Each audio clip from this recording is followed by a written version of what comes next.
All right, Lady Ada, what is this? Hey, everybody, and welcome to Show and Tell. It's me, Lady Ada, with me, Mr. Lady Ada. We're here at the Adafruit factory. This is where we do all the designing and testing and shipping and coding and kitting and videoing and script writing and a little bit of everything. Science investigations.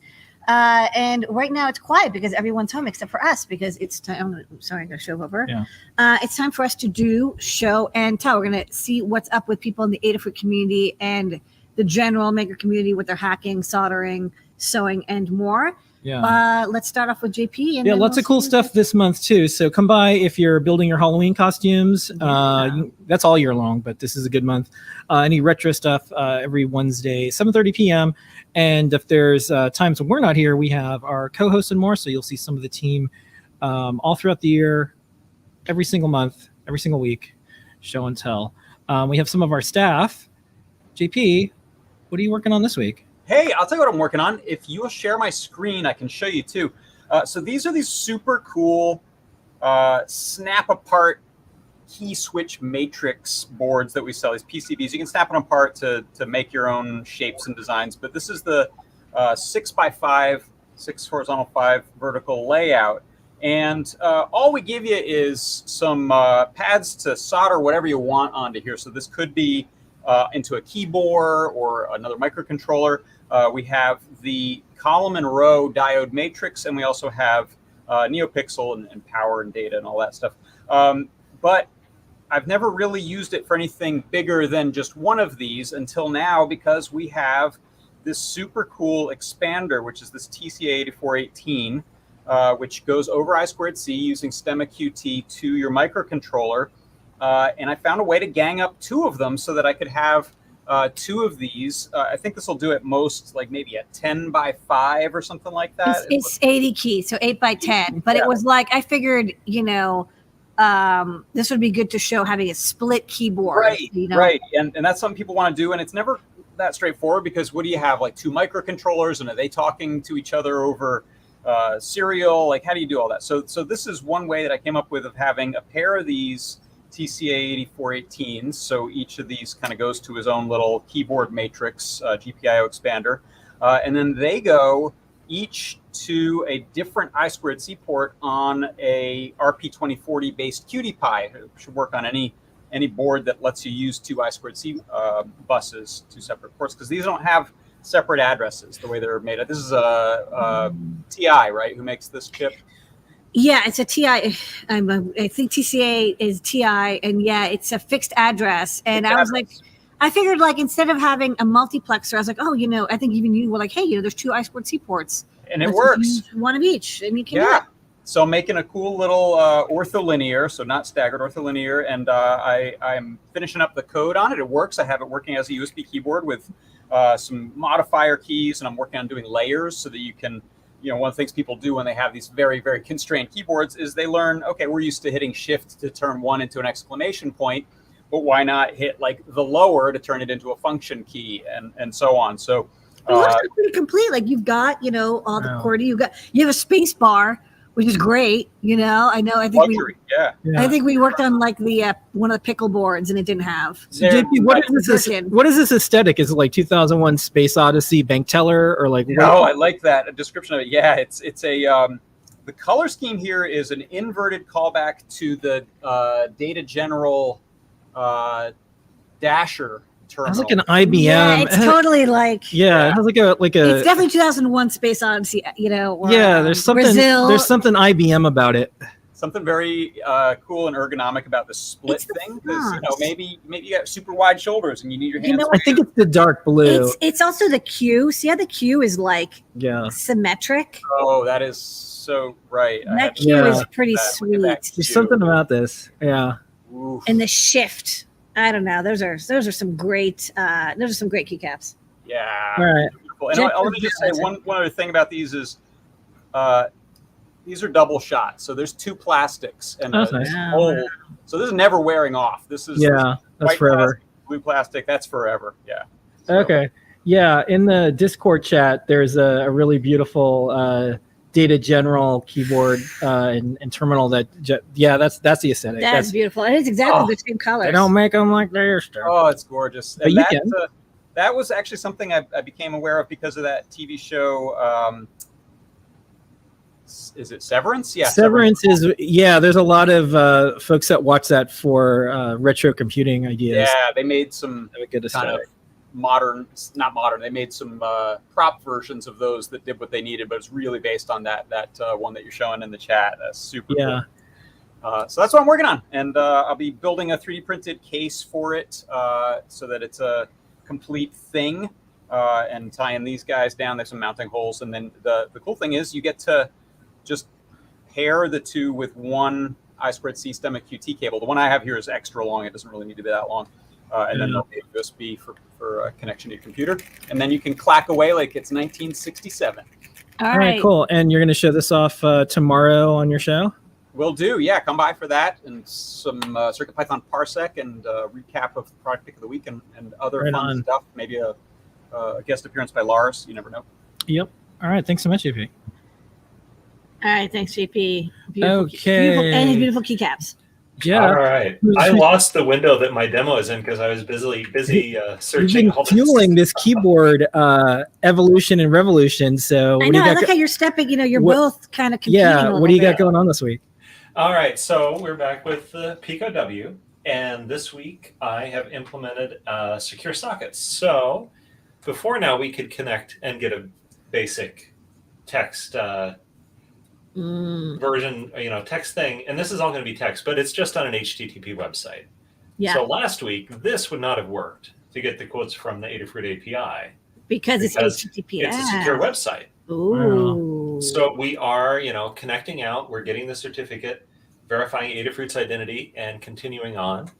And, this is just text, but you can fetch JSON like this huge thing. Somewhere in here is the number of stars. Well, we've got 128 subscribers and a network count of 5778. So that's it's like Star Watchers, but it's or Stargazers count. Stargazer count 15,193. This is MicroPython. Yeah. This, no, this is CircuitPy. Oh, it's a fork. It's the. It may be gathering different information. The URL was CircuitPython. Okay. Yeah. But all right, cool. Yeah. So, and then you might ask, well, there's SSL, but does it verify that my website is good? And there's this cool website called Bad SSL, and this one, for instance, sends back a self-signed certificate, so you can easily check that your software isn't just blindly. That's a good idea. Accepting whatever the site is sending back. That's a neat trick.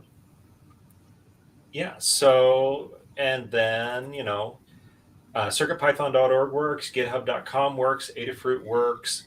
Google, DuckDuckGo, not that there's anything you could really do on those from CircuitPython, but a lot of websites work, and there is an open pull request for this. And with any luck, tomorrow there will be a UF2 on it that folks can download and start testing. And it works just with it should work with our requests library and all of our example code. So this is Adafruit requests. Yeah, it's Adafruit requests. So which is based on the Python requests library, and we did a lot of work with it for it handles redirects and what's it called? The thing you need for Twitter auth. Headers. Yeah, like the header additions and tokens. Yeah. The tokens that you need for authentication. So actually, what'll be really neat is we'll do a run through of all of our we have libraries to get weather data and tweets and stocks and stuff, and all that stuff is based on our request library, so it should just all work. It's another example of learning Python once, and you can do things. When we had Python powered things with screens, we needed to display stuff. Yeah. Now this doesn't have display. You could just I can text, make a display. You can get somebody can make a display to fit right on top of it. That'd be pretty cool. Yeah, we probably are. We probably are. Coming soon. Someday. Okay, cool. Yeah, it's starting to work, and as usual, I'm really excited to share that with y'all. Excellent work, Jepler. I mean, this is so exciting, and people have been waiting for this for a while, and we wanted to get a bunch of other stuff done, and of course, a lot of people were on vacation in August, but now it's fall, time to wrap it up. We have a couple more things after this, like being able to handle self-signed certificates if you pass in the certificate file. If you explicitly do it, yeah. Yeah, and then client certification. But, like I said, I think we mentioned in the meeting, 98% of people want to just be able to connect to a certified, TLS 1.2 site. The only thing is, I saw CircuitPython, the disk drive changed, right? Its size. Yeah, so because we need a lot more space for the CircuitPython firmware itself, I've smushed the amount that the CircuitPy drive gets out of the total flash. So it used to be you got 1 meg, give or take, and now you've got only a quarter of that. And I may be able to increase it back to 512 and kind of split the difference. We'll see. And so that's a big caveat about trying out this pull request is back up your CircuitPy drive first, because it is going to have to erase that to switch from the one capacity to the other. Yeah. All right. Well, and I mean, last thing is I really appreciate all the folks who are helping and chiming in, especially with short scripts that will help demonstrate something that isn't working for them. It's super helpful. And I will loop back around to those bug reports after we've kind of gone, as you said, gone deep and get the features that we want. Then we'll go back and fix the bugs. And finally, for anyone watching, if you do try out the pull request, if you find bugs, please post small, concise, repeatable snippets. It would really, really help us. It helps. Especially if we don't have to have a kind of password. You're like, oh, I'm trying to connect to something that's password, but I can't share the password. It's like, that's really tough for us to test. And it's hard sometimes. I mean, so if it doesn't work, you should tell us it doesn't work. But if you can boil it down to something that we will be able to easily test, that helps so much. And it makes our hearts grow 3 sizes in our chest when that happens. All right. Excellent progress. And I know a lot of folks are waiting to use their Pico Ws because they use CircuitPython. Including me. Yep. Thanks, Jeff. All right. Next up, Liz, what you got going on this week? Hello. So I've been putting some projects into PyLeap for a couple of guys using the Clue. And this is the badge project is going to be added. And the only thing, though, for custom badge, you want to be able to update it with your information. So there is the app File Glider. If I fix my focus. And so right now the Clue's connected to File Glider, and this is the code that it's running. And so I'm going to update it in case my cat wants to use the badge. So I'm going to change it to her name, which is very possible. So Winnie. And then all you do is you press save on the app, and you'll see that now the Clue is updating live in real time, and now it says Winnie and cat. So this is actually, I just downloaded this today, and it's the first time I use it. I'm impressed how fast and stuff it is. It's very cool. So guide will be coming for this soon, showing you how to use with PyLeap and FileGlider. All right. Nice work, Liz. Thank you, Liz. Thank you, Liz. All right. Next up, let's go to Noe Pedro. How you doing? Hey, folks. We're doing all right. This week we have an LED Noodle project. We got all of the colors, and we figured, what can we do with all the colors? So we put them in a Noodle lantern. So we got our Noodle lantern here. It's a 3D printed kind of container inspired by some sci-fi props. And they're all pulsing. They're all wired up to the QT Py RP2040. And it's using PWM to kind of fade them in and out. We also put the battery add-on BFF on the bottom so that we can recharge the battery, so it's portable. And we're using a piece of transparent film to be kind of looking like this kind of glass thing. It just wraps around there and just have some tape holding it. But yeah, the noodles are really fun to play with. And what was going to be just a test shape ended up being this. So I thought that was kind of clever. I kind of like it as a prop. It's like, it looks like it's definitely a sci-fi prop, but it's not clear what it's from. And I kind of like that when it's it's evocative, but generic. Riddick is always hiding these so people can't get off the planet before the monsters. Yeah, it's is it a bomb? Is it the key? It's use that to open cell. safe, fuel cell. Yeah, it can be so many things. Yeah, and the noodles are really fun to play with. So we'll probably revisit that and make some other projects with it. But this is kind of a neat kind of use of the filaments. Good to see how much they bend. Yeah, the Edison style lamps are really fun, and I kind of got inspired to do kind of these weird shapes. Wow. So, yeah. And for folks who've asked, it's not like EL, which has some folks don't like the noise it makes. So this is completely silent. Yeah, and they're pretty bright. You can wire them in different ways. Yep. So this week's thing. All right. Check it out. Right on. Thank you so much, Noe Pedro. Thank you, Noe Pedro. Folks. All right. And what you got going on? Hello. Welcome back to Show and Tell. It's been a while, but hi. Yes. you're rocking out. I'm here now, and I went to the Halloween store and spent some money on a few things. I started getting some ideas, and just to get out of the gate, I took a crow outfit and outfitted it with the Adafruit monster mask, and downloaded some really nice matching eyes from the tutorial on it, and did a little crafting, and here it is. So I mean, Looks great. I mean, it's wearable, or I was thinking about putting it in my window and freaking out my neighbors and things like that. So so things are going. I like that one. And then over here I have a astronaut helmet that I got at the same store, and I've got a skeleton mask that I've had forever, and I'm going to put those together and make a Scooby-Doo ghost from outer space. That I loved that episode when I was little, and I've always wanted to kind of recreate that one. So it'll have sound, it'll have light, it'll be great.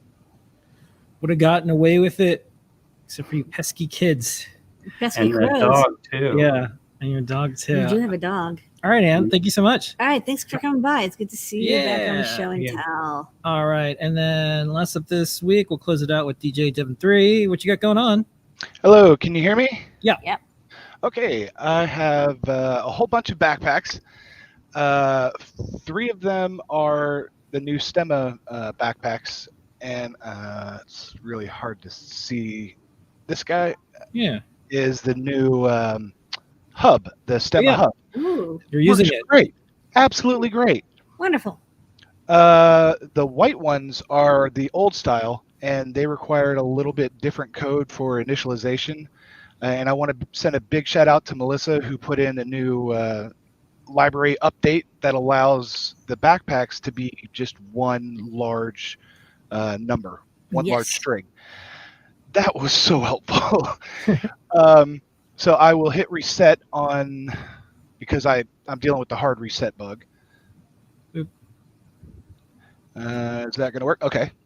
And now the white one will go out to YouTube. It's connected to the YouTube API that I wrote from scratch, and should, once it connects to Wi-Fi, pull down the amount of do it. YouTube views. Yay! So There it that's is. how many views I have on my YouTube channel, and then after 60 seconds, it will switch to how many subscribers I have. Oh, congrats. That's a and- lot of views. Yeah, and I plan to do the same thing with the blue for the Twitter. I'm guessing yellow for Instagram, and then I'm going to switch the red to YouTube, and then Yeah. I don't know, have white for GitHub or something else. Yeah, So it's stars gonna or be- something. Yeah, it's going to be API land for this Okay. project. Yeah, I could think do- yellow stars. could do Discord. Red YouTube. Oh, yeah. Discord for purple Discord. for users online. Okay. There's all sorts of things. Haven't got thought of this. that. Okay. Yeah. All right. All right. Thank you. Glad to help. Excellent use of a new product and a bunch of cool code. All right. Thank Thank you, DJ you, Devin 3. DJ. All right. We got to everybody. Yeah, that's our show and tell this week. We'll be back next week, 7:30 p.m. Eastern Standard Time. Thanks so much, everybody, for joining us. It's our favorite half an hour of the week, every single week. A bunch of cool projects came in and more. Come by this month, just like every month, pretty much is like Halloween, but this month in particular. I know. It's It's spooky season. Come by and show off anything you're building. You can tell we're wearing And black. more. Yes, this is the Adafruit dress code. So we'll see everybody on Ask an Engineer in just a few minutes, and we'll see you next week. Bye, everybody.